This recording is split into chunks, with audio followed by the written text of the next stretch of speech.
Sided ফাটা শু, এই যে ফেটে अच्छा। গেছে ভাই, এই যে ফেটে গেছে, এই যে এদিকটাও ফেটে গেছে। এই যে ভাই কিচ্ছু করে না, শু না পড়লে ভাই আমাকে বুট জুতো না পড়লে কনফিডেন্স আসবে। আর বাদে পিছনে নতুন একটা ব্লগ নিয়ে আজকে সবার আগে তোমাদেরকে আমার আউটফিটটা দেখাই দিই, ঠিক আছে ভাই? আগে আউটফিটটা দেখো, এই যে শার্ট পুরানো কাজ, এই যে রুদ্রাক্ষণ মালা, হরার মহাদেব। এই যে ভাই প্যান্ট শার্ট দেখতে পাচ্ছ, ওই যে হাতু ফাটা, ওয়ান সাইডেড ফাটা ভাই, ঠিক আছে? এটা হচ্ছে আমার স্টাইল। আর এই যে আমার দেখছে শু, ভাই আমি শু না ছাড়া আমাকে ভালোই লাগে না ভাই।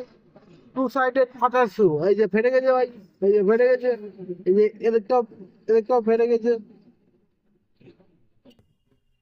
শু ফেটে গেছে ভাই, কিচ্ছু করে না, শু না পড়লে ভাই আমাকে বুট জুতো না পড়লে কনফিডেন্স আসবে না ভাই। ব্লগিং করবো ভাই, এমনিতে ভাই মানুষের সাথে ভাই কন্ট্যাক্ট ভাই কোনো কিছু ভাই, কনফিডেন্স একটু তো আসে না, আমার বুট জুতো পরা দরকার। তো ফেটে গেছে কোনো দিক্কত নেই।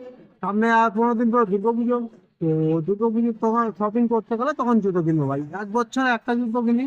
আর ভাই আর্থিক দিক থেকে অতটা ই নেই যে ভাই যে এটা গেলে নতুন নিতে পারবো বাট প্রত্যেক বছর পুজোতে একটা করে বুট জুতো নিই। তো এখন পুজো কাছে গেছে, এখন পুজো শপিং করবো, তখন একটা বুট জুতো নিয়ে নেবো। তো এই দেখো তোমরা, আর আজকে একটু বেশি বেলা হয়ে গেল বের হতে।